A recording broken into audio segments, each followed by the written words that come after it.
Rahasia Empat Saudari. Assalamualaikum warahmatullahi wabarakatuh. Apa kabar Bunda? Semoga Allah selalu memberikan kebahagiaan. Ngomong-ngomong, cuaca di tempat Bunda sekarang sudah hujan atau masih kemarau? Komen di bawah ya Bunda, kalau di sini sudah mulai hujan. Alhamdulillah jadi air sumur sudah melimpah. Baiklah, kita mulai ceritanya ya Bunda. Matahari mulai terbit malu-malu di balik bukit, mewarnai langit dengan semburat oranye yang lembut. Embun masih menggantung di dedaunan, dan suara ayam jantan bersahutan menandai pagi yang baru. Di tengah desa yang damai ini berdirilah sebuah rumah kayu sederhana yang menjadi saksi bisu perjuangan empat saudari, Nadira, Alika, Kirana, dan Ayu. Mereka lahir dari pasangan petani miskin, Pak Hasan dan Bu Lilis.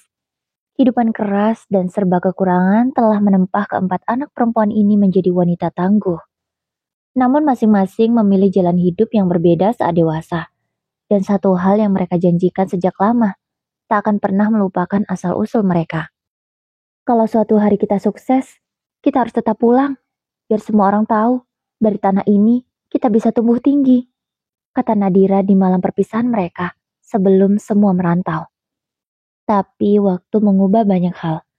10 tahun berlalu, di rumah itu kini hanya tinggal Ayu dan kedua orang tua mereka. Nadira telah lama tinggal di Singapura, menjadi CEO perusahaan teknologi yang mendunia. Alika yang dulu diam dan tekun membaca buku di bawah pohon mangga, kini seorang pengacara sukses di Jakarta. Kirana yang lembut dan suka merawat binatang, telah menjelma menjadi dokter spesialis jantung di rumah sakit ternama. Sedangkan Ayu tetap di desa, di mana dia tumbuh dan dilahirkan di sana. Namun bukan karena dia gagal. Ayu justru memilih untuk tetap tinggal, menjaga kedua orang tuanya, menemani mereka di hari tua. Tapi bukan berarti ketiga kakaknya tak peduli lagi. Setiap kali ada kesempatan, ketiganya selalu menyempatkan untuk pulang, supaya bisa berkumpul bersama, sesuai janji mereka sebelum berpisah. Sore itu, Ayu duduk di beranda, menjahit kebaya pesanan tetangga. Di wajahnya terpancar damai, tapi di hatinya sedang berkecamuk.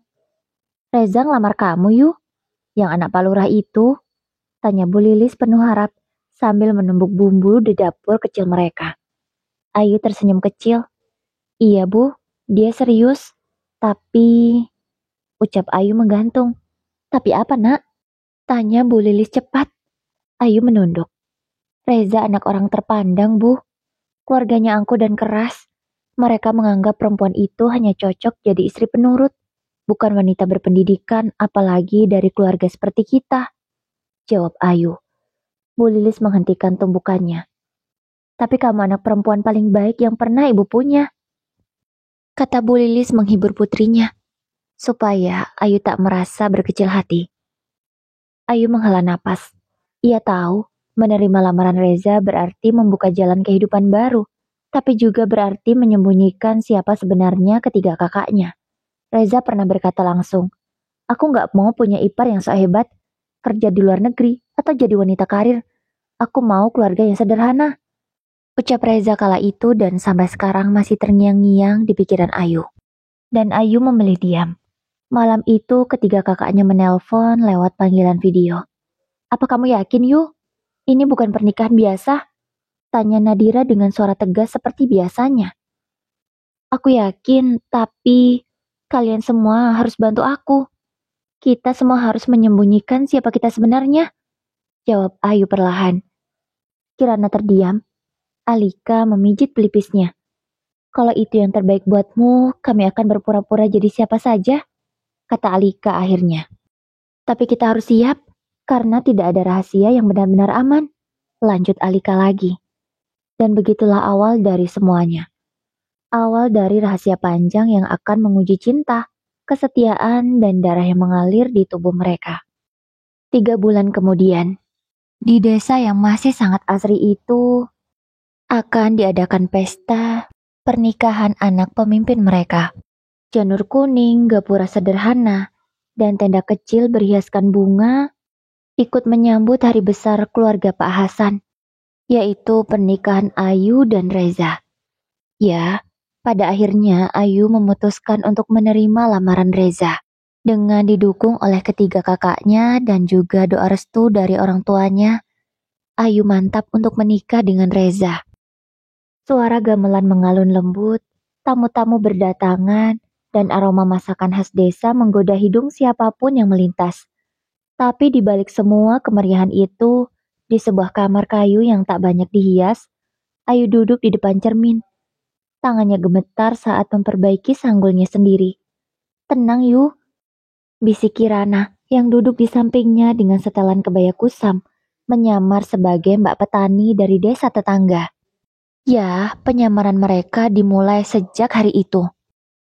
Alika dan Nadira tak jauh darinya, berpakaian biasa, tanpa riasan mewah, wajah mereka tetap cantik, meski harus menahan diri agar tak terlihat terlalu mencolok. Mereka datang sebagai para sepupu jauh dari kampung seberang. Ya memang, Alika dan Nadira, sejak sekolah SMA, keduanya sudah sekolah di luar kota. Jadi warga sekitar tak banyak yang tahu mereka berdua. Hanya orang-orang dekat dan tetangga yang paham saja. Apalagi keluarga Pak Lurah itu. Tak ada satupun yang mengenal keduanya. Ya, mereka taunya Alika dan Nadira itu hanya sepupu jauh dari Ayu. "Kita bukan pengacara, bukan dokter, bukan CEO. Kita cuma wanita desa biasa, paham?" Pesan Nadira sebelum mereka keluar dari kamar.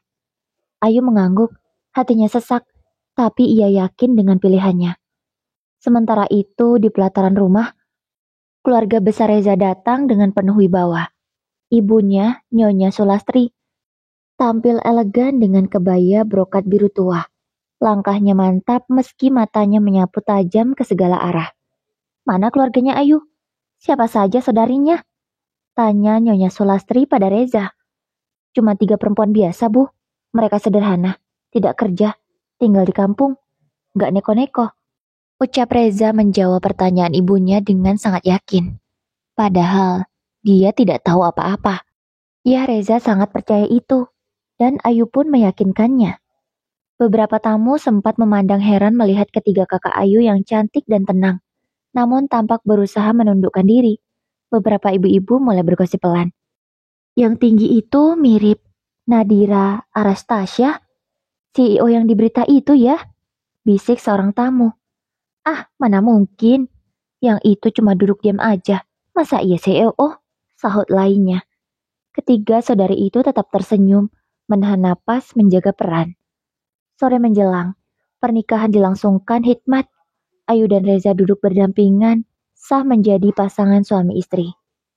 Tapi di balik senyum dan ucapan selamat, sebuah rasa takut mulai tumbuh. Malam harinya di rumah orang tua Ayu, keempat saudara itu berkumpul terakhir kali sebelum Nadira, Alika, dan Kirana kembali ke dunia mereka masing-masing. "Setelah ini kami akan hilang dari hidupmu, Ayu," kata Nadira. Suaranya lirih. "Kami tidak bisa sering muncul, apalagi saat mertua dan keluarga Reza mulai mencampuri kehidupanmu," lanjutnya lagi. "Kalau kau butuh kami, hanya hubungi lewat nomor rahasia. Jangan ke email kantor. Jangan sebut nama kami dalam bentuk apapun," pesan Alika tegas. Ayu pun mengangguk, menyeka air matanya. "Aku cuma mau hidup tenang. Tolong lindungi rahasia ini," pintanya dengan lirih.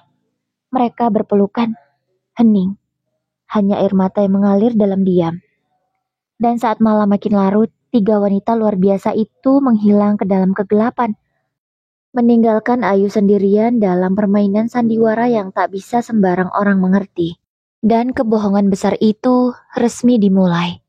Untungnya Pak Hasan dan Bu Lilis bisa diajak kerjasama dengan baik oleh keempat putrinya. Keduanya menurut saja dengan permainan mereka.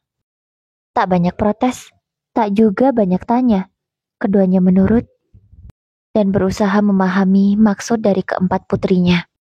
Pagi itu, udara Singapura menyapa dengan ritme kota yang tak pernah tidur.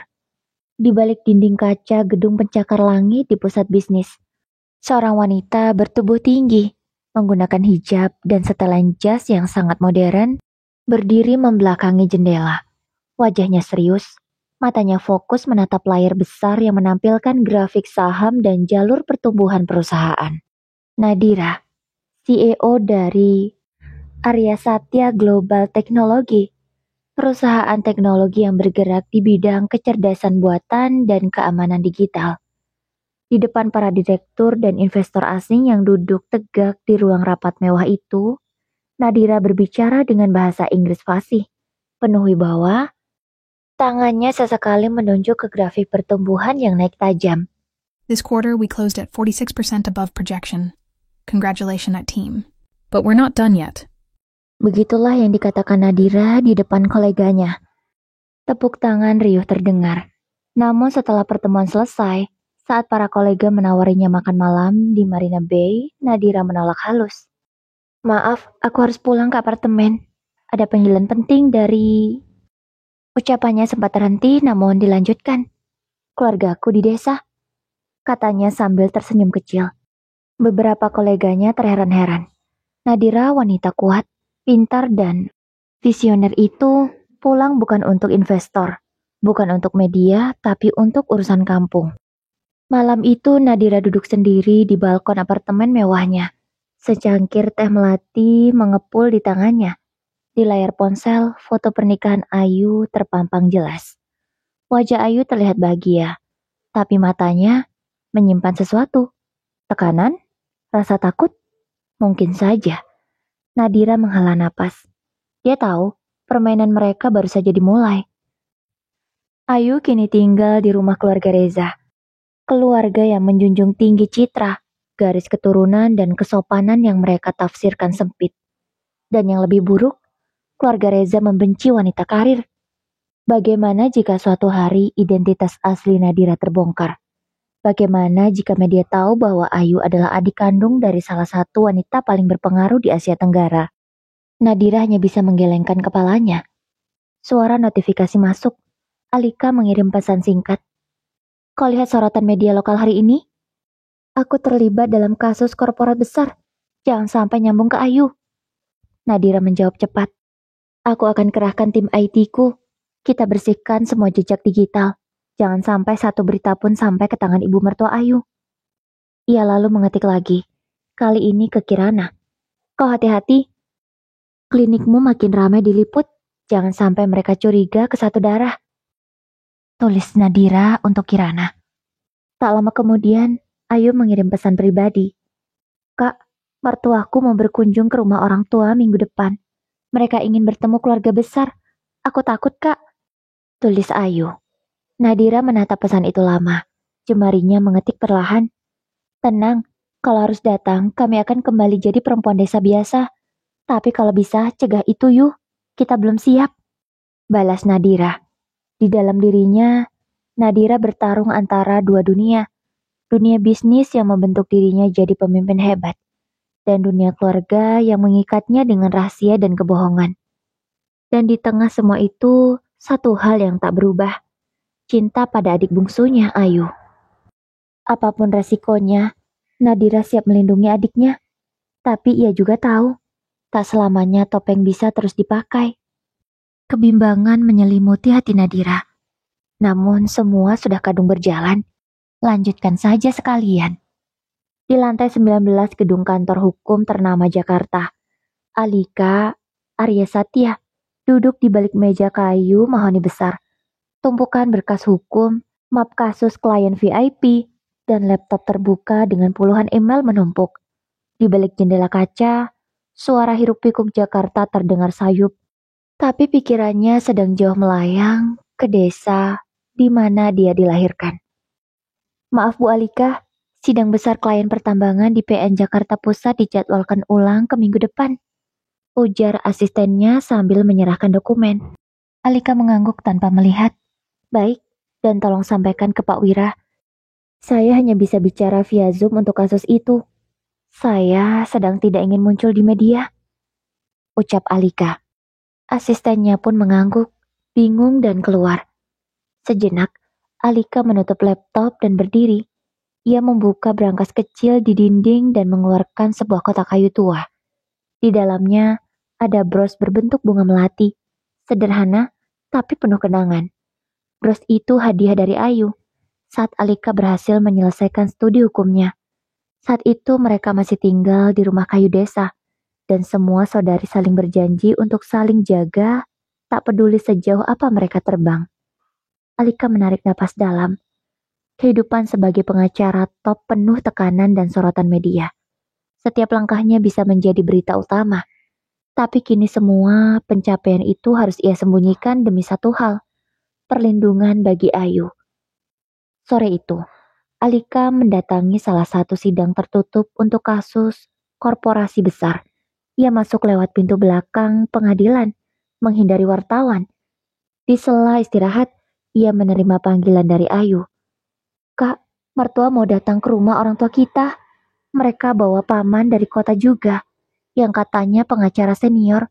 Aku takut mereka bakal kepo. Ucap Ayu dengan suara gemetar. Tenang Yu, kalau mereka nanya, bilang saja. Kakakmu cuma ibu rumah tangga biasa. Aku bisa ganti akun media sosial, sembunyikan semua jejak digital. Tapi kamu harus siap jawab pertanyaan detail. Ucap Alika pada Ayu. Ayu terdengar cemas. Lalu dia berkata lagi. Mereka curiga sama Kak Kirana juga. Katanya waktu acara nikahan, Kak Kirana terlalu pintar bicara soal kesehatan. Padahal dia pura-pura jadi petani. Alika mengusap wajahnya. Ini makin rumit, batinnya. Kita harus adakan latihan, semacam briefing. Latihan berbohong yang cerdas. Bukan untuk menipu, tapi untuk melindungi. Sahutnya. Ayo diam. Apa ini pantas, Kak? Tanyanya. Alika menatap keluar jendela. Menatap langit Jakarta yang mulai gelap. Gak ada yang pantas dalam dunia kebohongan, Yu. Tapi kadang, bohong itu satu-satunya cara untuk melindungi hal paling berharga dalam hidup kita. Ucap Alika sambil tersenyum, walau Ayu tak bisa melihat senyumnya itu.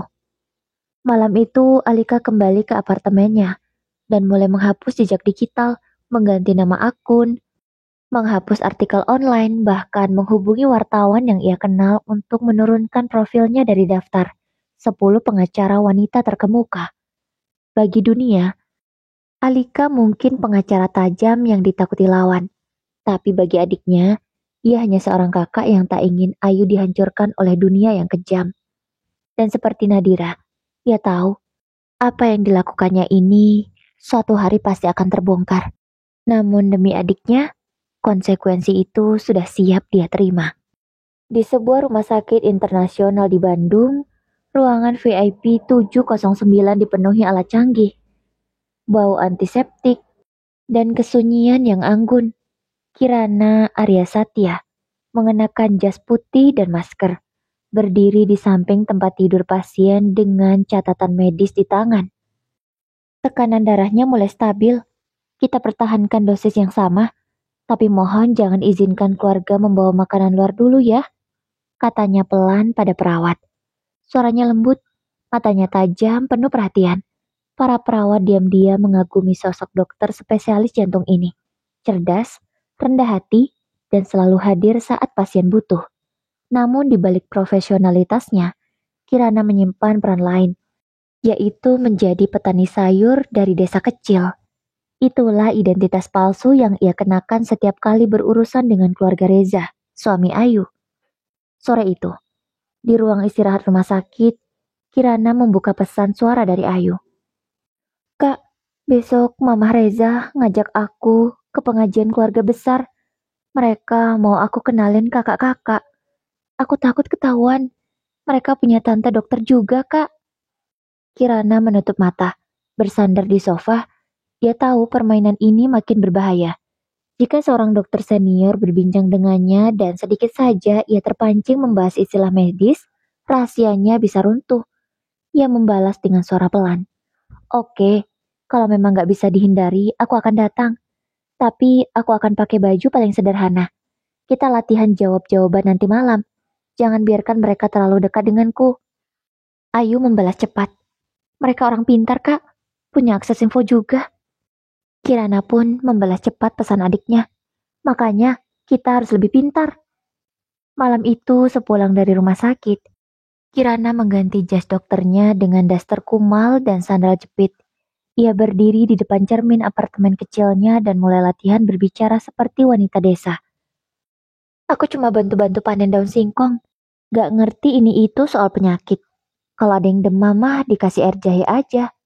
Kirana ngakak setelah mengatakan itu. Dia menertawakan dirinya sendiri yang sangat lucu. Peran apa yang sedang aku mainkan ini Tuhan? Gumamnya dalam hati. Tapi kemudian tatapannya meredup. Kirana memandangi sebuah foto tua di meja. Foto mereka berempat di sawah dengan latar belakang langit senja. Mereka pikir kami wanita desa biasa, padahal kami bisa mengoperasi jantung, menggugat korporasi, dan mengelola perusahaan raksasa. Gumamnya lirih dan tersenyum. Namun ia tahu, semua kemampuan itu harus disimpan rapat demi adik bungsu yang kini tinggal di kandang harimau. Keluarga yang menilai seseorang bukan dari hati, tapi dari kelas sosial dan kesan luar. Sebelum tidur, Kirana menulis pesan singkat ke Nadira dan Alika. Kalau ini makin dalam, kita harus siap hadapi kemungkinan terburuk. Aku akan tetap jaga Ayu sampai kapanpun. Pesan itu pun langsung centang dua. Dan saat lampu apartemen dimatikan, Kirana tidur dengan satu telinga tetap waspada. Karena seorang dokter tahu, detak jantung bisa menipu, tapi rasa takut selalu bicara jujur. Langkah Ayu terasa ringan di luar, tapi berat di dalam hati. Hari ini ia resmi pindah ke rumah keluarga Reza. Sebuah rumah besar bergaya kolonial di pinggiran kota yang dingin secara fisik maupun emosional. Begitu masuk gerbang besi besar berhiaskan ukiran klasik, Ayu merasakan pandangan tajam menusuk dari bilik tirai jendela. Rumah itu seperti istana kecil yang bukan miliknya. Terlalu mewah, terlalu sepi, dan terlalu asing. Nyonya Sulastri, Ibu Reza, menyambut Ayu dengan senyum tipis nan dingin. Silakan masuk. Sekarang kamu bagian dari keluarga ini. Harus tahu adatnya. Ucap Nyonya Lastri. Ayu menunduk hormat. Iya bu, jawabnya. Di rumah ini, wanita tidak perlu sibuk kerja sana-sini. Cukup jaga rumah, masak, melayani suami, dan tidak terlalu banyak bersuara soal urusan luar. Kami bukan keluarga yang suka pamer-pamer gelar atau kebanggaan duniawi. Ucap perempuan bersanggul besar itu lagi. Ayu tersenyum paksa. Dalam hati, ia menggenggam kata-kata itu erat. Kalau saja Nyonya Sulastri tahu 3 kakaknya adalah puncak dari segala hal yang ibu mertua benci, Ayu tak bisa membayangkan apa yang akan terjadi. Hari-hari pertama terasa kaku. Ayu harus bangun lebih pagi dari semua orang, menyiapkan sarapan lengkap meski di rumah ada 3 pembantu.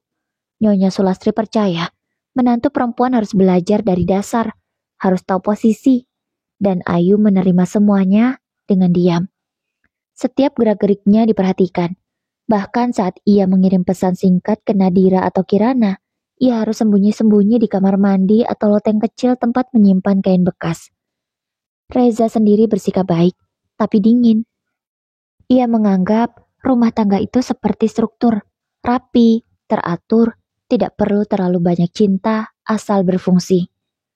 Kalau kamu butuh apa-apa, bilang ke mama, aku banyak kerjaan, katanya sambil mengecek jadwal di ponselnya. Ayu mengangguk, tidak berkata apa-apa. Satu sore, saat Ayu sedang menyapu halaman belakang, datang seorang tamu wanita berpakaian rapi. Dia langsung menuju ke teras belakang dan memanggil, "Kamu Ayu, istrinya Reza?" Ayu menghentikan menyapunya, tersenyum sopan. "Iya, saya," jawabnya lembut. Wanita itu memperkenalkan diri. "Saya Tante Wulan, dokter di Rumah Sakit Umum Cempaka. Dengar-dengar salah satu kakakmu dari desa juga cukup pintar ya soal kesehatan?" Tanya wanita paruh baya itu. Ayu tercekat. Kilat kecemasan melintas di matanya. "Oh, itu Kak Kirana. Tapi beliau cuma suka baca majalah kesehatan. Kadang juga bantu dukun bayi kalau ada yang melahirkan di kampung. Gak lebih dari itu, Tante." Jawab Ayu gugup. Namun dia berhasil mengendalikan kegugupannya. Tante Wulan menyipitkan mata, seolah ada yang janggal. Aku kira dia dokter beneran. Gaya bicaranya waktu nikahanmu terlalu terarah," kata perempuan itu. Ayu menunduk, berusaha menyembunyikan kegelisahannya. "Enggak, Tante. Kami orang biasa kok. Mungkin Kak Kirana kebanyakan nonton acara kesehatan di TV." Jawab Ayu lagi. Tante Wulan hanya mengangguk kecil dan pergi. Tapi Ayu tahu, bahaya sudah mulai menghampiri. Malam harinya, Ayu naik ke loteng, menyalakan ponsel usang yang hanya dipakai untuk berkomunikasi dengan kakak-kakaknya. Pesan suara ia kirim. Kak, kayaknya salah satu Tante Reza mulai curiga sama Kak Kirana. Aku nggak bisa tahan lama. Suatu saat pasti ada yang bongkar rahasia ini. Pesan itu pun segera terkirim. Detik-detik hening berlalu, lalu balasan datang dari Nadira. Kalau waktunya tiba, kita hadapi bersama. Tapi untuk saat ini, tetap mainkan peranmu. Kita masih bisa menahan semuanya. Asal kamu kuat, Yu. Balas Nadira. Ayu menyeka air mata yang jatuh diam-diam. Ia memilih kebohongan untuk menjaga cinta, tapi ternyata cinta pun bisa sesak jika dibungkus dengan ketakutan.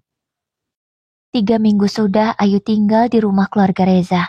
Tapi alih-alih merasa menjadi bagian dari keluarga, Ayu justru merasa seperti tamu yang tak diundang. Setiap langkahnya terasa diawasi, setiap ucapannya harus ditimbang, dan setiap gerakannya selalu dinilai. Nyonya Sulastri kerap memanggil Ayu ke ruang tengah hanya untuk mengomentari hal-hal sepele. Kenapa masakan kamu terlalu asin? Kalau kamu diam saja, siapa yang ajar kamu masak di kampung? Kakak-kakakmu gak bisa masak juga? Tanya perempuan parubaya itu, yang sudah 3 minggu ini menjadi mertua Ayu. Ayu menahan napas. Mereka dulu bantu ibu jualan sayur, tapi iya, saya memang jarang masak sendiri. Jawab Ayu gugup. Nyonya Sulastri menyipitkan mata. Yang saya heran, semua kakak-kakakmu jarang kelihatan. Kok nggak ada yang sering jenguk kamu? Saudara perempuan biasanya lebih dekat. Tanya perempuan itu lagi menghakimi. Ayu gugup, jantungnya berdetak cepat. Kakak-kakak sibuk di kampung, Bu. Mereka ngurus kebun dan warung kecil. Kadang juga bantu warga yang melahirkan. Nyonya Sulastri berdehem. Perempuan itu tak menjawab, tapi raut wajahnya menyiratkan kecurigaan. Seiring waktu yang terus berlalu, Reza pun mulai berubah. Dulu dia memang tidak romantis, tapi masih ada sapaan hangat. Kini dia lebih sering pulang larut malam, kadang tak bicara sepatah kata pun. Suatu malam, saat Reza baru pulang kerja, Ayu menyuguhkan teh hangat. Tapi suaminya hanya menatap layar ponsel, lalu bertanya datar. Temen kantorku nemu foto seseorang yang mirip banget sama kakakmu. Nadira ya, ucap laki-laki itu. Ayu tercekat. Maksudnya? Tanya Ayu. Reza menatap tajam. Ada foto CEO dari perusahaan teknologi luar negeri. Namanya sama, Nadira Arya Satya. Dan wajahnya mirip banget, kata laki-laki itu lagi. Ayu mencoba tersenyum kaku. Kebetulan aja mungkin. Nama Nadira kan banyak, Mas. Ucap Ayu. Reza diam lama, lalu mengangguk pelan. Tapi matanya masih menaruh tanya. Ayu masuk ke kamar dengan tangan dingin. Ia menyalakan ponsel rahasia dan segera merekam pesan suara. Kak, nama kamu mulai muncul.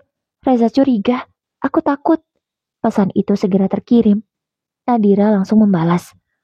Aku akan ganti nama di semua artikel digital dalam seminggu ke depan. Kamu tenang. Tapi kalau Reza sampai tahu lebih jauh, kita harus mulai atur plan B. Plan B, gumam Ayu. Kata itu terasa seperti bom waktu di kepala Ayu. Beberapa hari kemudian, keluarga besar Reza datang berkumpul di rumah untuk acara tahlilan almarhum paman jauh mereka. Semua anggota keluarga hadir. Paman, bibi, sepupu, bahkan beberapa kolega bisnis Reza juga turut hadir. Dan seperti badai yang mulai mendekat, nama-nama dan wajah-wajah mulai bersilangan. Itu kamu ya yang waktu itu ikut seminar ekonomi di Jakarta? Saya pernah lihat, mirip banget. Yang ini mirip banget sama pengacara yang menangani kasus perusahaan tambang tahun lalu. Seolah semua orang saat ini sudah mengenali identitas asli mereka. Ayu mulai panik. Setiap percakapan seperti jerat tali yang makin mengikat lehernya. Malam hari saat acara selesai, Ayu mendekam di pojok dapur. Badannya lemas, pikirannya kacau. Dan untuk pertama kalinya sejak menikah ia bertanya pada dirinya sendiri. Apa aku memilih jalan yang salah? Gumamnya dalam hati. Tapi sebelum ia tenggelam dalam keraguan, pesan dari Kirana masuk. Yu, kalau kamu goyah, Semua ini akan jatuh. Tapi kalau kamu berdiri, kami bertiga akan berdiri di belakangmu, apapun yang terjadi. Ayu menangis pelan.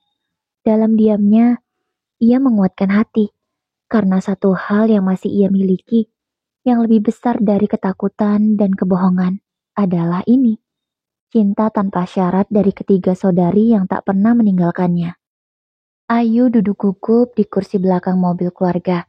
Tangannya menggenggam tas kecil berisi undangan, bedak, dan ponsel rahasia yang selalu ia matikan saat bersama keluarga mertua. Hari itu Nyonya Sulastri memintanya ikut ke Jakarta, menghadiri acara resmi keluarga besar Reza yang diadakan di sebuah ballroom hotel bintang 5. Alasan klasik, agar Ayu belajar bersosialisasi dengan kalangan atas.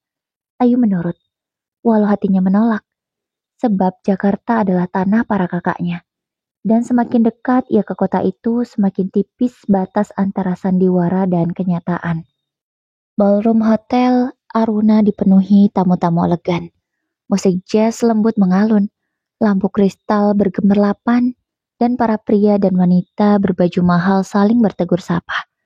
Ayu mengenakan kebaya hijau zaitun sederhana, jauh berbeda dari para istri sosialita lainnya yang tampil mencolok. Ia berdiri di sisi Reza, tersenyum seperlunya, mencoba tak menarik perhatian. Sampai suara Reza berbisik, "Di situ kayaknya ada bos dari perusahaanku. Aku mau salaman dulu, kamu tunggu sini ya," ucap Reza. Tak berniat sedikit pun dia mengajak istrinya dan mengenalkannya pada koleganya. Ayu mengangguk. Ia menepi ke sisi ruangan, berusaha tidak menarik perhatian. Tapi saat ia menoleh ke arah pintu masuk ballroom, jantungnya berhenti sejenak. Kak Nadira, kakaknya bergaun hitam elegan yang senada dengan hijabnya, berjalan anggun diapit dua pria asing berjas formal. Bukan sebagai tamu biasa, tapi sebagai pembicara kehormatan malam itu. Ayu tercekat. Seketika itu pula, Nadira juga melihatnya. Tatapan mereka bertemu. Nadira kaget, sepersekian detik, namun cepat menyesuaikan wajahnya. Dia tak menyapa, hanya memberikan anggukan kecil yang penuh makna. Tenang, aku urus ini. Begitulah kira-kira yang dimaksud oleh Nadira. 15 menit kemudian, MC naik ke panggung dan mempersilahkan pembicara kehormatan memperkenalkan inovasi terbaru dalam teknologi dan bisnis. Nama disebut. Silahkan kepada Ibu Dira Armanis, CEO dari Dira Teknologi Internasional. Ayu nyaris menjatuhkan gelasnya. Dira Armanis. Nadira telah mengganti nama depan dan belakangnya. Ia berdiri di atas panggung dengan penuh wibawa, menggunakan bahasa Inggris fasih, menjelaskan tentang AI, digital security, dan potensi teknologi lokal Indonesia. Dan hebatnya, tidak ada satupun tamu yang menyadari bahwa wanita itu adalah kakak dari Ayu, menantu keluarga konservatif yang duduk tak jauh dari panggung. Selepas acara, Nadira menyelinap keluar lewat koridor belakang. Ayu menunggunya di sana, bersembunyi dari pandangan Reza dan mertuanya. "Kak, kakak gila. Tadi itu terlalu dekat. Gimana kalau mama lihat?" bisik Ayu panik. Nadira tersenyum tenang. "Tenang, aku ganti nama, ganti latar belakang. Dan orang yang undang aku pun gak tahu aku dari desa. Identitasku bersih," jawab Nadira. "Tapi tetap saja, aku nyaris pingsan," jawab Ayu. Tangannya pun masih dingin. Nadira menyentuh bahu adiknya. "Kalau kamu gak kuat, bilang. Tapi kalau kamu lanjut, maka kamu harus percaya. Kami akan tetap jadi bayangan di belakangmu. Tak terlihat, tapi selalu ada," ucap perempuan itu sambil tersenyum. Ayu mengangguk, air matanya menetes. Di balik semua kebohongan ini, ada kenyataan yang indah. Ia tak sendirian. Saat mereka hendak berpisah dari kejauhan, Reza muncul di ujung koridor. Ia melihat Ayu sedang berbicara dengan wanita bergaun hitam. Matanya menyipit, langkahnya melambat. Kecurigaan kembali tumbuh. Dan dalam benak Ayu, hanya ada satu kalimat. "Kali ini mungkin aku tak akan bisa mengelak lagi," batinnya. 2 hari setelah acara di Hotel Aruna, suasana di rumah Reza mencekam. Ayu bisa merasakan perubahan dari sikap suaminya. Reza lebih diam, lebih sering mengamati daripada berbicara. Dan Ayu tahu kenapa. Reza melihatnya berbicara dengan Nadira. Ia hanya belum yakin siapa Nadira sebenarnya. Sementara itu Nadira kembali ke Singapura. Tapi pikirannya tak tenang. Ia tahu langkahnya malam itu terlalu nekat, terlalu beresiko, dan terlalu dekat dengan garis yang selama ini mereka pertahankan. Garis tak terlihat yang memisahkan dunia Ayu dan dunia mereka. Namun semua menjadi lebih rumit saat Nadira harus pulang ke Jakarta tiba-tiba untuk menemui investor besar dari Korea yang ingin bertemu langsung. Pertemuan itu berlangsung di sebuah restoran privat mewah di daerah SCBD yang letaknya tidak jauh dari kantor tempat Reza bekerja. Setelah pertemuan, Nadira keluar dari gedung restoran dengan jas blazer putih dan tas Hermes biru langit. Ia berjalan santai menuju mobilnya. Mobil mewah hitam mengkilat. Ia masuk ke mobil itu dengan tenang. Supirnya sedang menunaikan sholat di musola belakang gedung. Karena tak ingin menunggu, Nadira memutuskan menyetir sendiri. Dan tanpa ia tahu, seseorang mengenalnya. Di lobi gedung sebelah, Reza baru saja selesai presentasi dengan klien. Saat hendak pulang, matanya sekilas menangkap sosok wanita berwajah familiar masuk ke dalam mobil mewah. Ia mengerutkan dahi. Bukankah itu wanita di ballroom waktu itu? Dira Armanis? Ia terpaku. Mobil mewah itu perlahan meninggalkan lobi. Seorang rekan Reza mendekat. Kamu kenal dia ya, Reza? Tanya temannya. Kayaknya pernah lihat, tapi itu siapa? Loh, kamu gak tahu? Itu Nadia Arya Satya, alias Dira Armanis. CEO yang viral itu. Hebat banget tuh perempuan. Katanya dari desa, tapi otaknya luar biasa. Mobilnya aja miliaran bro. Ujar temannya dengan penuh kebanggaan. Reza terdiam. Dunia di sekitarnya terasa melambat. Nadira Arya Satya, nama yang pernah ia curigai sebelumnya. Nama yang mirip dengan kakak Ayu. Malam harinya Reza pulang lebih cepat. Ayu terkejut melihatnya masuk kamar lebih awal dari biasanya. Mas, sudah makan? Tanya Ayu dengan ragu. Belum. Jawab Reza singkat dan datar. Ia menatap Ayu lama. Kamu pernah bilang kakakmu namanya siapa aja? Tanyanya mendesak. Ayu tersentak. Nadira, Alika, Kirana. Jawabnya gugup, namun berusaha mengendalikan diri. Reza mengangguk pelan. Pernah dengar nama Dira Armanis? Tanya Reza lagi. Ayu menelan ludah. Pernah dengar? Di media? Jawabnya dengan tenang. Kamu yakin dia bukan Nadira kakakmu? Karena wajah mereka persis. Tanya Reza. Matanya menyipit, seolah mencari adakah celah kebohongan di wajah istrinya. Ayu mencoba tetap tenang. Kak Nadira cuma petani biasa. Mungkin sekedar mirip. Jawabnya. Reza menatapnya dalam-dalam. Tak menjawab, tapi tatapan itu sudah cukup. Ia tak percaya sepenuhnya. Dan saat Reza keluar kamar malam itu, Ayu menangis dalam diam. Ia tahu selangkah lagi, segalanya bisa runtuh. Di tempat lain, Nadira menghubungi Alika dan Kirana lewat panggilan konferensi. Aku kelihatan oleh Reza tadi siang, katanya dengan suara lelah. Alika langsung berdiri dari kursinya. Gila, kakak di Jakarta? Tanya perempuan itu. Investor mendesak, aku nyetir sendiri. Dia mungkin belum yakin sepenuhnya, tapi aku bisa lihat dari ekspresi dia. Waktunya hampir habis. Jawab Nadira. Kirana menimpali. Kalau satu dari kita terbongkar, semua ikut terbakar. Ucap perempuan itu. Nadira pun mengangguk. Kita harus siapkan rencana. Kalau rahasia ini akhirnya jatuh ke tangan keluarga Reza. Selesai semua. Ucap perempuan itu. Mereka bertiga terdiam. Karena jauh di dalam hati mereka tahu, hari itu mungkin tak bisa ditunda lebih lama lagi. Pagi itu, suasana di meja makan keluarga Reza terasa lebih dingin dari biasanya. Ayu menyajikan sarapan seperti biasa, nasi uduk, telur dadar, sambal goreng kentang, tapi tak ada satupun pujian keluar dari mulut Nyonya Sulastri. Sebaliknya, mata sang ibu mertua memperhatikan Ayu seolah Ayu sedang mengikuti lomba memasak di MasterChef Indonesia. Tatapan Nyonya Sulastri seperti tatapan Chef Juna, dingin dan mengerikan. Reza duduk diam, tidak bicara banyak. Ia hanya menyentuh makanannya sekedarnya, lalu berkata, "Aku harus ke kantor lebih pagi hari ini," ucapnya. Setelah Reza pergi, Nyonya Sulastri meletakkan sendoknya perlahan.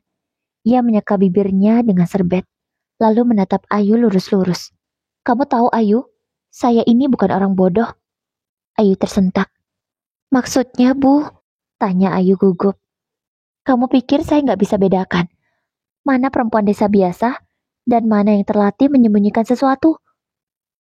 tanya perempuan itu dengan sedikit menyentak. Ayu menunduk, berusaha tetap tenang. "Saya nggak paham, Bu," jawabnya.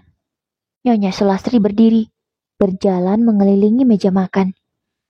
"Saya sudah lihat berita tentang Dira Armanis, perempuan muda, cantik, CEO, dan terlalu mirip dengan foto kakakmu yang pernah kamu tunjukkan. Nadira katanya," kata perempuan itu sambil menyilangkan tangannya di dada. Ayu nyaris tak bisa bernapas. "Saya sudah tanya ke teman saya yang punya akses di imigrasi dan media bisnis. Nama asli Dira Armanis itu memang Nadira Arya Satya. Dan dia berasal dari desa sama sepertimu." Perempuan itu berucap lagi. Nada bicaranya cenderung tinggi dari sebelumnya. Dunia Ayu runtuh dalam sekejap. Nyonya Sulastri duduk kembali. "Kamu mau jelaskan sesuatu?" tanya perempuan itu. Matanya menatap tajam ke Ayu. Ayu hanya bisa menggeleng pelan. "Kalau kamu pikir kamu bisa menipu keluarga kami, kamu salah besar, Ayu. Saya tidak sudi anak saya berbesan dengan keluarga pembohong. Apalagi dengan perempuan-perempuan yang pura-pura sederhana, padahal sembunyi di balik panggung," tegas wanita tua itu. Ayu merasa kakinya lemas. "Bu, saya cuman ingin rumah tangga ini tetap utuh. Saya takut kalau keluarga Mas Reza tahu, kalian akan menganggap kami sombong, arogan, dan gak sesuai standar kalian," jawab Ayu. Dia takut, namun tetap harus memberanikan diri. "Kami gak butuh orang hebat yang hidup pakai topeng," sentak Nyonya Sulastri. Kalimat itu seperti cambuk. Malamnya, Ayu menghubungi Nadira dengan suara bergetar. "Kak, mama mertuaku tahu semua. Dia tahu kamu CEO. Dia tahu semuanya. Aku nggak bisa bertahan lagi, Kak," ucap Ayu. Nadira menarik nafas dalam. "Aku akan datang, sekarang juga," ucap perempuan itu. "Tunggu, jangan ke sini. Mereka bisa makin marah, Kak. Aku, aku harus pilih, jujur atau kehilangan pernikahanku," kata Ayu, mencegah kedatangan Nadira. 1 detik, 2 detik, lalu suara Nadira pelan masuk. "Dan kalau kamu jujur, kamu siap kehilangan segalanya, Ayu?" tanya Nadira. Suaranya ragu, namun pertanyaan itu harus ditanyakannya juga. Ayu tak menjawab karena ia tak tahu jawabannya sendiri. Di waktu yang sama, Nyonya Sulastri duduk di ruang tamu dengan secangkir teh melati. Ia membuka ponselnya dan memutar ulang video presentasi Dira Armanis dari acara ballroom tempo hari. Wajah wanita itu elegan, cerdas, tegas, mengisi layar. Nyonya Sulastri menatapnya lama sebelum bergumam, "Wanita macam apa ini? Bukan tempatnya di keluarga kami," ucapnya emosi, lalu mematikan ponselnya. Perang dingin sudah dimulai. Di kantor hukum elit Mandala dan CO, suasana ruangan rapat besar dipenuhi tumpukan dokumen, layar proyektor, dan suara debat antar pengacara muda. Alika Arya Satya, kakak kedua Ayu, duduk di ujung meja dengan mata tajam dan bahasa tubuh percaya diri. Ia mengenakan jas krem dan bulu biru tua yang memperkuat auranya sebagai salah satu penasihat hukum korporat paling ditakuti di Jakarta. Hari itu ia memimpin timnya mengkaji kasus dengan penggelapan dana investasi oleh salah satu klien lama mereka, sebuah perusahaan properti bernama Rama Propertindo. Alika belum sadar bahwa langkah profesionalnya kali ini akan bersinggungan langsung dengan keluarga adik bungsunya. "Nama direktur keuangan yang sedang kita telusuri ini siapa?" tanya Alika saat rapat masuk ke tahap penyidikan data internal. Seorang staf menjawab sambil membalik berkas. "Reza Mahendra, Bu." Kami belum temukan bukti keterlibatan langsung, tapi transaksi atas namanya mencurigakan. Alika terdiam. Darahnya serasa berhenti mengalir. Ulangi, katanya pelan. Reza Mahendra, Bu, umur 34 tahun, tinggal di daerah Pondok Indah, lulusan luar negeri. Tidak mungkin, itu adalah suami Ayu, gumam Alika dalam hati. Alika keluar dari ruang rapat dengan kepala penuh pertanyaan. Ia masuk ke ruang kerjanya, menutup pintu lalu menyalakan komputer. Ia membuka berkas penyidikan. Menelaah transaksi demi transaksi, jumlahnya fantastis, puluhan miliar rupiah yang dialirkan ke rekening offshore atas nama fiktif, tapi jalurnya melewati tangan Reza. Alika menggigit bibirnya. Ini bukan cuma soal kebohongan keluarga lagi. Ini bisa masuk penjara. Batinnya. Malam itu Alika menelepon Nadira dan Kirana. Wajah mereka muncul lewat layar laptop dalam panggilan grup. Reza terlibat dalam kasus penggelapan. Aku pegang dokumennya, kata Alika. Nadira menutup mata, mengusap wajahnya. Astagfirullahalazim. Kirana mendesah. Ayo harus tahu, tapi ini akan menghancurkan dia. Ucap wanita itu. Alika menatap kosong. Aku nggak tahu harus mulai dari mana. Aku pengacara, bukan polisi hati. Tapi ini adik kita. Lanjutnya. Sementara itu, Ayu tak tahu apa-apa.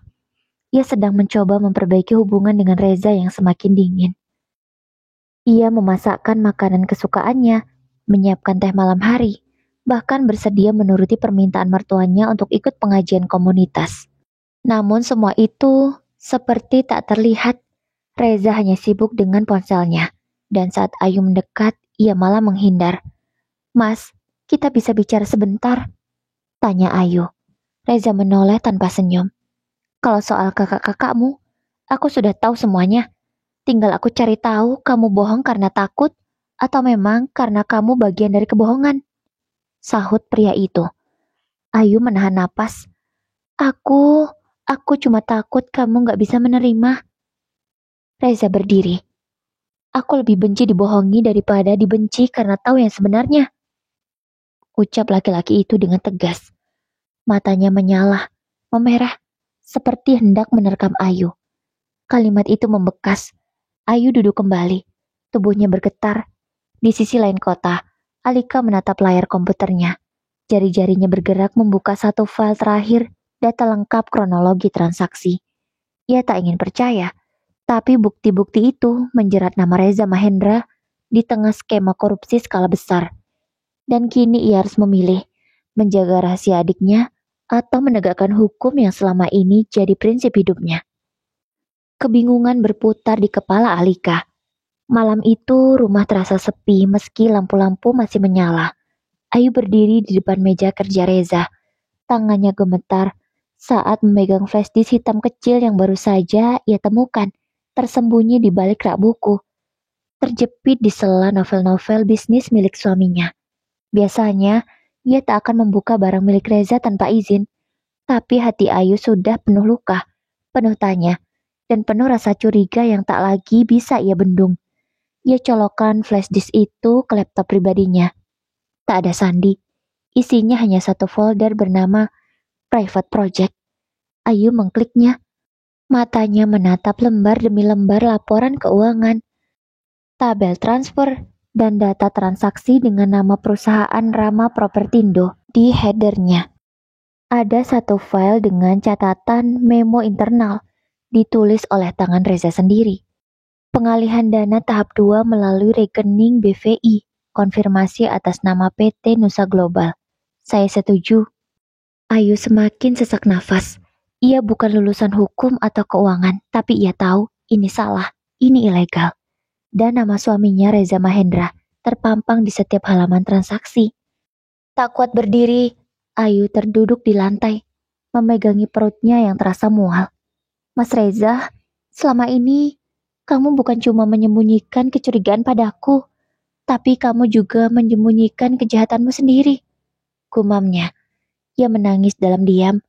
Tangis yang tidak lagi hanya soal rahasia kakak-kakaknya, tapi juga soal runtuhnya kepercayaan paling dasar dalam rumah tangganya, yaitu kejujuran.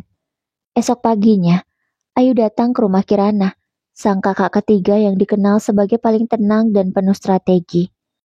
Wajah Kirana berubah begitu Ayu menyerahkan flash disk itu. "Dari mana kamu dapat ini?" tanya Kirana sangat khawatir. "Dari rumah, aku nggak tahu harus kemana. Aku nggak berani bicara ke Kak Nadira. Dia pasti bakal marah karena aku sembunyikan semuanya terlalu lama," jawab Ayu. Kirana membaca cepat isi dokumen. Lalu ia berkata lirih, "Alika sudah tahu duluan, dan Nadira juga. Mereka belum berani bicara ke kamu," ucap perempuan itu. Ayu menggeleng lemah. "Jadi semua orang tahu, dan aku yang paling akhir?" katanya. Kirana mengangguk, lalu menggenggam tangan adiknya. "Kamu bukan orang terakhir tahu. Ayu, kamu orang pertama yang akan terluka," ucap Kirana. Ayu tak mampu berkata apa-apa. Sementara itu di rumah besar keluarga Reza, Nyonya Sulastri mengamati perkembangan dengan penuh kecurigaan. Ia tahu anaknya sedang menyembunyikan sesuatu, dan ia mulai merasa mungkin yang bermasalah bukan hanya pihak Ayu, tapi juga anaknya sendiri. Dan tepat saat itu, sebuah surat elektronik masuk ke email pribadinya. Pengirimnya anonim. Isinya hanya satu kalimat. "Lihat siapa yang sebenarnya menyembunyikan rahasia dari Anda, Bu Sulastri." Terlampir PDF dokumen penggelapan dana atas nama Reza Mahendra. Tiba-tiba, dada Nyonya Sulastri sesak. Ia memegangi mulutnya yang menganga besar karena terkejut. Sementara itu, di ruang kerja berpanel kayu dan rak buku tinggi menjulang, Alika duduk diam dengan laptop terbuka di hadapannya. Di layar, kasus penggelapan Rama Propertindo telah memasuki tahap yang lebih serius. Jaksa penuntut sudah mulai mengincar tersangka utama, dan nama itu adalah Reza Mahendra. Di hadapannya kini bukan hanya kasus, tapi konflik batin yang menyayat. Membela adik ipar yang secara hukum salah, atau menjatuhkan suami dari satu-satunya adik yang selama ini dia lindungi dengan seluruh hatinya. Tiba-tiba telepon berdering. Nadira yang menelpon. "Alika, Ayu sudah tahu. Kirana bilang dia yang temukan dokumen Reza sendiri," ujar Nadira dengan nada cepat. Alika memejamkan mata. "Aku tahu ini akan terjadi, tapi aku tetap berharap aku salah," jawab perempuan itu. "Sekarang gimana? Kamu pengacara senior. Kasus ini bisa kamu tarik mundur dari meja. Kamu bisa bilang kalau kamu kenal terdakwa, atau kamu bisa habisi dia." Suasana hening. "Alika, halo?" panggil Nadira dari seberang sana. Alika menjawab lirih. "Aku nggak bisa mundur, Kak. Aku sudah terlalu dalam. Aku pemimpin tim hukum yang dipegang klien penting. Kalau aku mundur, aku dianggap melindungi kriminal. Reputasi firma ini hancur. Aku, aku bukan cuma kakak Ayu. Aku punya tanggung jawab hukum juga." Nadira menghela nafasnya panjang. "Lalu Ayu?" tanyanya. "Aku akan lindungi dia, tapi bukan dengan cara menghapus dosa orang lain," jawab Alika. Malam itu, Alika duduk berhadapan dengan Ayu di sebuah restoran kecil yang sepi. Tanpa jas kerja, tanpa berkas, hanya dua kakak beradik yang kini terhubung oleh luka yang sama. Ayu tampak kurus, matanya sembab dan merah. "Aku gak nyangka dunia ini bisa sekejam itu, Kak," katanya pelan. Alika menggenggam tangan Ayu. "Dulu waktu kamu kecil, kamu sering tanya, kenapa aku belajar hukum. Aku jawab, biar bisa bela orang yang gak punya suara. Tapi kamu tahu Ayu, kadang aku juga harus diam, karena suara kebenaran lebih penting dari suara cinta," kata Alika. Ayu menahan tangis. Masih bisakah aku mencintai orang yang mungkin akan duduk di kursi terdakwa? Ucap perempuan itu lirih. Alika menjawab lirih juga. "Pertanyaan itu hanya bisa kamu jawab sendiri. Tapi satu hal yang pasti, kamu gak sendiri. Kita bertiga di sini buat kamu," ucap Alika, semakin erat menggenggam tangan adiknya. Sementara itu di rumah Nyonya Sulastri, amarah sudah mencapai puncaknya. Setelah membaca dokumen yang dikirim anonim, ia mendatangi Reza dengan wajah penuh murka. "Kamu bawa aib ke rumah ini? Aku pikir Ayu dan keluarganya yang membohongi kita. Ternyata kamu yang paling busuk," ucap Nyonya Sulastri sambil menunjuk ke arah Reza. Reza terpaku. "Bu," Jawabnya gugup. Jangan panggil aku ibu. Aku lebih baik punya menantu CEO yang menyamar jadi penjual bunga daripada anak yang menyalahgunakan kekuasaan dan uang perusahaan. Kata perempuan itu menanggapi ucapan anaknya. Reza menunduk. Untuk pertama kalinya ia kalah dalam semua medan. Dan Ayu yang berdiri di balik tangga mendengar semuanya. Ia akhirnya tahu, kebenaran seberapa pahitnya pun adalah satu-satunya jalan menuju keutuhan, bukan kebohongan yang dibungkus demi cinta. Hari Minggu sore, suasana di rumah keluarga Reza hening tapi tegang. Di ruang tamu yang biasa menjadi tempat kumpul keluarga besar, kini hanya ada 4 sosok perempuan berdiri. Nadira, Kirana, Alika, dan Ayu yang tampak paling gugup di antara mereka. Di hadapan mereka duduklah Nyonya Sulastri, ditemani oleh adik Reza dan beberapa kerabat yang sering mencibir Ayu sejak awal pernikahannya. Tak seorang pun menduga apa yang akan terjadi siang itu. Ya, semuanya sudah terbongkar. Nadira melangkah ke depan, tenang, tegas, matanya menatap lurus ke arah Nyonya Sulastri. Bu Sulastri, izinkan saya bicara, bukan sebagai kakak Ayu, tapi sebagai diri saya sendiri. Nama saya Nadia Arya Satya, CEO dari Arya Satya Group, holding yang membawahi 14 perusahaan nasional. Saya bukan desainer butik biasa seperti yang Ayu ceritakan.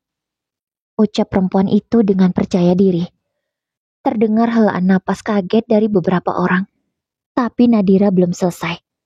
Adik saya, Alika, adalah kepala divisi hukum firma Mandala dan CEO, salah satu kantor hukum korporat terbesar di Jakarta. Kirana, kakak kami yang ketiga, pemilik jaringan klinik kecantikan dan farmasi sehat yang Bapak Presiden bahkan pernah kunjungi. Nadira menoleh ke arah Ayu, lalu kembali menatap Nyonya Sulastri. Kami sembunyikan semua ini bukan karena malu, tapi karena kami tahu dari awal penilaian di rumah ini terlalu cepat dibuat hanya dari apa yang tampak. Nyonya Sulastri mengangkat alis, namun tak berkata sepatah kata pun. Kini, gantilah Kirana yang melangkah maju. Suaranya lembut namun menusuk. Sejak Ayu menikah, kami dengar sendiri bisik-bisik dari keluarga sini bahwa Ayu hanya gadis biasa yang tidak tahu apa-apa. Bahwa dia beruntung mendapatkan Reza. Kami diam, karena kami pikir cinta Ayu cukup untuk membuktikan dirinya. Alika menambahkan. Tapi hari ini, kami harus bicara, karena kini bukan Ayu yang menodai nama baik keluarga ini, tapi Reza sendiri. Ucap perempuan itu dengan tegas. Matanya menatap tajam ke arah Nyonya Sulastri. Nyonya Sulastri akhirnya angkat bicara. Suaranya rendah tapi tajam. Kalian pikir dengan menyebut semua jabatan kalian, saya akan terkesan? Bahwa saya akan tiba-tiba mencintai Ayu lebih karena dia punya kakak-kakak sukses? Tidak, sahut perempuan itu. Nadira tersenyum, tapi senyumnya bukan merendahkan melainkan menenangkan. Tidak, Bu. Kami tidak butuh ibu terkesan. Kami hanya ingin ibu tahu, kami tidak akan lagi membiarkan Ayu bertahan dalam rumah tangga yang penuh kebohongan demi menjaga cinta semu. Ucap Nadira tegas. Bahkan suara itu terdengar menggelegar dan menggema di ruangan besar itu. Suasana menjadi senyap, lalu secara mengejutkan, Nyonya Sulastri menatap Ayu lama dan dalam. Aku tahu dari awal ada sesuatu yang kalian sembunyikan, tapi aku pikir itu karena kalian tidak percaya pada kami. Sekarang aku sadar, mungkin kami juga tak pernah memberi alasan untuk kalian percaya. Ucap Nyonya Sulastri. Ayu menahan tangis. Kamu tahu Ayu, aku tidak marah karena kamu bohong soal keluargamu. Aku marah karena aku baru sadar, ternyata anakku yang selama ini aku banggakan tidak lebih dari seorang pengecut yang menyalahgunakan kepercayaan. Lanjut perempuan yang sudah menjadi mertua Ayu itu. Dalam momen yang sunyi, Nyonya Sulastri bangkit dan memeluk Ayu. Kalau kamu mau pergi dari pernikahan ini, kamu punya restuku. Tapi kalau kamu masih mau bertahan, kamu tidak akan sendiri. Ayu menangis di pelukan mertuanya. Ya, selama ini, Nyonya Sulastri, yang tampak ketus dan tak menyayangi Ayu, stigma itu langsung berubah. Perempuan itu ternyata peduli dengan menantunya. yang selama ini terlihat tak dianggap. Untuk pertama kalinya dalam ruang yang dulu penuh prasangka dan ejekan, Ayu dilihat sebagai dirinya sendiri. Bukan sekedar istri Reza, bukan sekedar adik dari perempuan-perempuan hebat, melainkan sebagai menantu yang dicintai oleh mertuanya. Matahari baru saja naik ketika bel rumah keluarga Reza berdenteng keras. 4 mobil hitam berlogo Kejaksaan Negeri berhenti di halaman. Beberapa petugas berseragam keluar, membawa surat penahanan dan satu tujuan, menjemput Reza Mahendra. Reza masih mengenakan kemeja rumah saat pintu dibuka. Wajahnya pucat, matanya sayu, seperti seseorang yang sudah pasrah pada takdir. Reza Mahendra? Ya, jawabnya singkat. Petugas menyerahkan surat.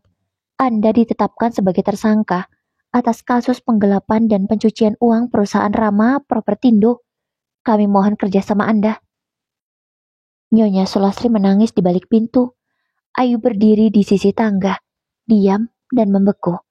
Reza menoleh ke atas, ke arah Ayu. Maaf, aku hanya ingin kita hidup lebih baik, tapi aku memilih jalan salah, ucap laki-laki itu. Ayu tak menjawab. Ia hanya menggenggam pagar tangga erat-erat, berusaha menahan seluruh gempa dalam dadanya. Dan dalam hitungan menit, Reza telah dibawa pergi untuk waktu yang belum diketahui kapan akan kembali. Beberapa hari kemudian, Ayu duduk sendiri di kursi taman belakang rumah. Ia memandangi langit sambil menggenggam 2 amplop di tangannya. Satu surat dari pengacara Reza. Isinya menyatakan bahwa semua harta yang dimiliki atas nama bersama sedang dalam penyitaan. Satu lagi surat dari Nadira. Berisi kalimat sederhana, tapi membuat hati Ayu terasa lapang. Kamu bukan gagal jadi istri Ayu. Kamu berhasil jadi perempuan yang tidak membiarkan dirinya dihancurkan oleh kebohongan. Begitulah isi surat dari Nadira. Ayu kembali ke rumah warisan keluarga Reza. Rumah yang dulu menjadi lambang kehormatan keluarga. Kini sunyi dan kosong. Ia duduk di kamar tidur yang pernah ia dan Reza tempati. Ia menatap cermin. Lalu ia bertanya pada bayangannya sendiri. Kalau semua ini tak terjadi, mungkin aku akan terus hidup dalam kepalsuan. Tapi sekarang, apa aku sanggup hidup dalam kejujuran yang menyakitkan? Batinnya, pintu kamar diketuk perlahan. Kirana masuk membawa secangkir teh. Ya, Kirana hadir untuk memberi dukungan pada Ayu adiknya. Kamu tidak harus menjawab semua itu hari ini, katanya lembut.